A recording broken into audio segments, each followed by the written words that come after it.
Hey, good morning, everybody. I'm Dan. And I'm Mary. We're here to talk about the fact that power outages absolutely suck, don't they? Oh, yes, they do. I think all of us can agree we've been through them. We've been through long ones and we've been through short ones, and they're no fun no matter how long they are. So what we're going to do is straight to it. We're just going to talk in this video about various things that you can do to make a power outage, to plan for power outages, because some people know they're going to happen, and plan for the unknown power outages, and just make the whole experience easier. That's right. That's right. Because we do take our electricity for granted. I know I do. We all do, yes. And so being prepared for a power outage is just good common sense because you know what's coming. You don't know when, and you don't know for how long, but you've got to be prepared. Yep. As a general rule, and what we always advocate is, hey, have a go box ready, have a go kit, emergency kit. And with regard to an emergency kit, have at least 3 days of food on hand at all times. Have at least 3 days of water on hand at all times. It takes up a little space in your house, but you could be creative and do things with it to make sure that you have it, right? I mean, that's what we do. That's right. We have a cooler that's ready to go at a moment's notice. We keep the food rotated and stocked. We keep our weather radio in there. We'll talk about that in a little bit. We have plenty of water on hand, and we just think that planning's right. For us, we live in hurricane country. Yes, So we we're do. down here in Florida, but we have people that live in wildfire country, people that live in tornado alley, people that live up north in blizzard country. So a lot of the same stuff applies because we all have to handle and deal with weather at some point in our lives. And sometimes it's fun, and sometimes, like with a power outage, it's not. So, Mary, what are some of the things we can do first? Okay, well, first of all, it's food and water. You got to eat no matter what, and you really need to have water. So you don't have to buy bottled water for your whole supply. And we've all seen pictures of the grocery store just before a storm, and the water shelves are empty, and that's no fun. But you've got water in your tap. So what we've done is put together a collection of bottles, put them in old milk crates, and put a shelf up in the garage. I went tucked up on top, stashed the bottles, covered them with a sheet to keep the dust off them. And when we know a storm is coming and we need to have some extra water, we pull those jugs down and fill them. And it doesn't cost us anything. We also put in a small water filter, so we do filter our tap water, so it's good to drink. It's good to drink without it, but a lot of people don't like to drink their tap water. So if you need to get bottled water or want to get bottled water, or if you have a water company that drops off those 5-gallon buckets, it's like a 5-gallon container, and you put it in a water cooler, that's fine. Whatever it takes, just make sure you have water on hand. And when you're buying water, you may want to, especially the gallon jug ones, you may want to consider not buying the real flimsy jugs. On 2 different occasions, we had spontaneous leaks out of those jugs, and thankfully we caught it in time before we had any water damage in the house. Not pleasant. So just be careful of those. You might want to buy something that has a little body to it. With regard to food, Mary's our cooking expert here in our family, and she's going to talk about food, but the thing I'll bring up first is if you're stocking up for a power outage or storm and just keeping food on hand, try not to buy a lot of empty calories, especially if a storm's coming. Your brain is going to need food. Your body's going to need energy as well. It's very stressful dealing with this kind of thing, and you don't want to be eating potato chips and popcorn because the calories are empty. They burn through you, and they don't last, and you're going to be miserable. So if you have some of that stuff, that's fine, but make sure you augment it with what? Real food. Like soups? So, any kind of non-perishable food. And when you're buying your food, just make sure you're buying food that you would want to eat. Maybe it won't be your best meal, but if it's something that you're just going to turn your nose up and not eat, there's no sense in buying it. Yep. Set aside a portion of your pantry and just have that food set aside so in case there's a power outage, you can cook. And speaking of which, not everybody's going to be able to cook without the electricity. If the only way you can cook is an electric stove, then cold soup it is, or you come up with plan B. There's a story we can tell now that happened with a lady who was prepping for Hurricane Ian a few years ago. And she's an elderly woman, and a friend stopped by and visited her, and she said, hey, I'm going to go down to the store, and I've got plenty of water and some other supplies, but I need some food. I'm going to get some canned soups and bring them home, and then I can just put them on the stove and cook them up so I can at least eat some hot food. And the friend looked at her and said, Well, you have an electric stove, so if the power is out, how are you going to heat your food? Whoops, had to rethink that plan because if you don't have electricity, you can't cook. Now, she's an older woman. She probably wouldn't be the kind of person to go out and fire up a generator to get her house going. So what other options could she use, Mary, in a case like that? Well, she can use sterno, or she can just buy food that she can eat cold. Okay. And actually, the first thing that you do is think about what you would eat during a power outage, and then wander through the grocery store because it's really amazing what's out there.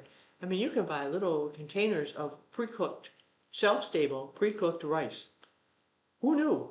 Right, right. I mean, you can, when you know a storm is coming and you figure you're going to be out of electricity, then you can cook up some boiled eggs, go in your freezer. If you got a pizza there, cook it. Then repackage it so that you can put it in a cooler after the storm with ice that you made. And you can eat out of that cooler easily for 3 or 4 days. Hmm. Food ideas are great ideas. When you're thinking about electricity, there are other things you want to think about, like when the sun goes down. It's dark when the power's out, and at night it's even darker. That's kind of my saying. I think it's kind of funny. It's dark when the power's out, but it's even darker outside. When you have the situation, Mary, what's the best plan that people can have with regard to LED products that are out there, et cetera, today? Flashlights and lanterns that you can just sit on a table. Um, because you're using a flashlight, now you're down to one hand. You can also get the headlamp, so now your hands are free and you'll be able to look around. And the other thing is outdoor solar lighting. You can have it outside charging all day, bring it in the house at night, and now you can see. And that's especially important if you're used to using night lights. Wandering around in the dark is not a safe thing for a lot of people. So that's something that you can really take into consideration. And there's outdoor lighting. Yeah, how about like outdoor security during a power outage, Mary? What would you do then? Right, there are motion censored solar powered lights that you can attach to your house. And actually, we have ours attached to a tree in the yard. It's very inconspicuous. No one knows it's there. But if you're in a power outage and it's really blackout and somebody approaches your house, you want to be able to see who it is and judge their intentions. I went out last night to test our light. Again, it's just a simple thing. We bought a couple of them on Amazon, and we just fastened them up. You can't even see them.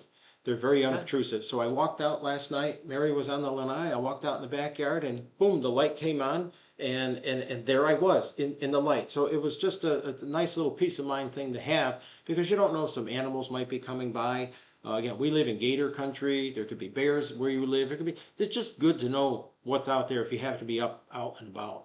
Now, in addition to this stuff, with regard to anything that takes batteries, we've got ourselves fixed up where we only use AA batteries for nearly everything we have in the house. We don't have to reach for a bunch of D cells, C cells, AA, 9-volt batteries. We try to just use AA batteries for everything we have. And if you don't mind having a big stash of various kinds of batteries, hey, go for it. As long as you have something, that's great. We just opt to have as few choices as possible just because for us, it just makes it simpler. With regard to battery operated fans, you might want to take a look at your older fans, and if you're going to use some of these portable power supplies, they can run them, but some of the newer fans are much more efficient and they don't burn as much power. Because remember, a battery operated fan, especially in the old days when they ran on like 6 D cells, you would go through batteries in a matter of a couple hours. So the new ones are much more efficient. Now, we haven't talked about portable power supplies yet, have we, Mary? No, we have not yet. All right. Well, let's do it now. Talking about these things, you may have heard the name Jackery, 4 Patriots, Champion. There are so many names out there. We're talking about these portable power supplies that can be this big. They can be as big as a kitchen table. They are powered by lithium ion or the newer lithium iron phosphate batteries, and they are great power replacements in a power outage. In the case of this elderly woman we were talking about, she could have had an option where she could consider buying one of these power units and then plugging in a heat plate and just heating up her food that way. Mm-hmm. Heat plates use quite a bit of power, but if she's only using it for a short time, that seems to make a lot of sense. Yes. For us, during the last hurricane that we dealt with here in Florida, we set up 2 televisions We have a television in the living room and a television in the kitchen. We had our Jackery set up, our power supply set up so that if the power went out, we could actually run off our digital antenna upstairs and we'd still have local news channels, two different news channels actually, because it was really nice to have two different channels. Yes, it was. And we could just monitor the weather and monitor the progress of what was going on. So these portable power supplies really help. Another thing you can do is think about some of you who own electric vehicles. If you can safely do so and keep it on your property after a storm, some of these things have so much power, they can run your house for a few days. In fact, some manufacturers tout that sort of thing. So that's something else to think about. So with regard to generators, what do we want to say about generators? We'll talk more in another video about generators, but what do we have for basics, Mary?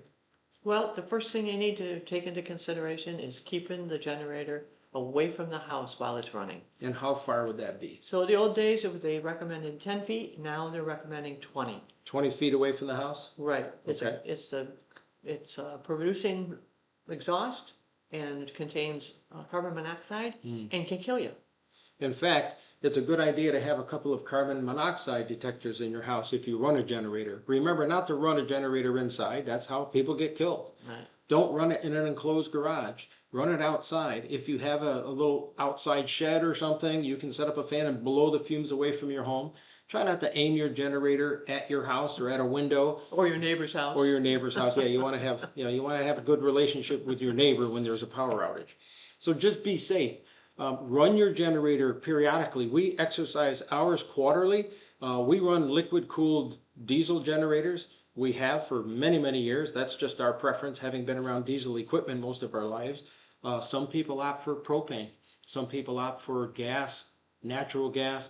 Whatever it is, just know what you're doing, know how it works, know the capabilities of the machine, and buy what you can afford, but we would say buy the best that you can afford. If you want to buy a generator, maybe you might find spending a little bit more will give you a better cushion, may burn less fuel, it'll have less power distortion, and you get better bang for your buck in the long term. Yeah, So there's a lot of information in our book about the generators and choosing the size. And we actually had neighbors who had propane generators. And one size, the smallest size, went through 5 gallons of propane in a very short period of time, where the next size, bigger generator, actually the propane lasted a lot longer. So really interesting information to take into consideration. So we've got more of that information. As Mary mentioned, we just published our book on Amazon a few months ago. It's called Real Life Hurricane Prep, and it's got great reviews. People are buying it, people are enjoying it, and they're being helped by it. We encourage you to check it out. There's a nice sample underneath the picture of the book. You can read the sample, you can read a lot of the pages and get an idea if it's something you might like or you might recommend to somebody. Our most important thing, though, is not talking about book sales. It's about spreading the information, because we're finding that the more people we talk to, the more people just aren't prepared for emergencies, or they take it for granted, or they hear about storm prep so much that they just say, it's not going to happen to me. I'm not going to worry about it. I've been through 3 hurricanes and they never hit me. Well, it only takes one storm. We were without power during Hurricane Irma back in 2017 for 6.5 days. And we used that diesel generator about 10 hours a day. We kept our house cool. We kept it comfortable. We had water. We had food. It was a good situation, but we planned for it. Hurricane Ian came by in 2022, and we were without power for 3.5 days there. And again, by that time we had upgraded to a new diesel generator, and we just fired it up, and we were fine. We ran that thing for quite some time just to help keep us comfortable, and some neighbors too, some of the elderly neighbors. So know your stuff, plan ahead, stay tuned, watch our channel. We have a lot of other videos coming out, because the goal of this YouTube channel is to showcase things that you can do and then expand on the concepts in our book and just talk about all things that can help a person plan for emergencies and make life for you and your family that much better. Right. So and we've even had people who have lived in Florida for most of their adult lives tell us that they learned stuff in that book. There were some really good things in there. So take it under advisement. Sure. Thanks for stopping by. We look forward to seeing you. If you have any questions or comments, feel free to place them below. And see, we're new here. We're not YouTube experts. We're getting used to where right and left is. So go down and throw something. You have a question for us. You've got contact information below. If we can help you with any other links, or if you've got questions about generators or anything else, just hit us up. We'd be glad to talk to you about it. We've got a lot of experience and we want to share, but we're learning every day. So we're just a down-home couple that has a lot of experience, and we just want to share it because a lot of people have a need. So Yes, they do. you all have a great day, and we look forward to seeing you in the next video.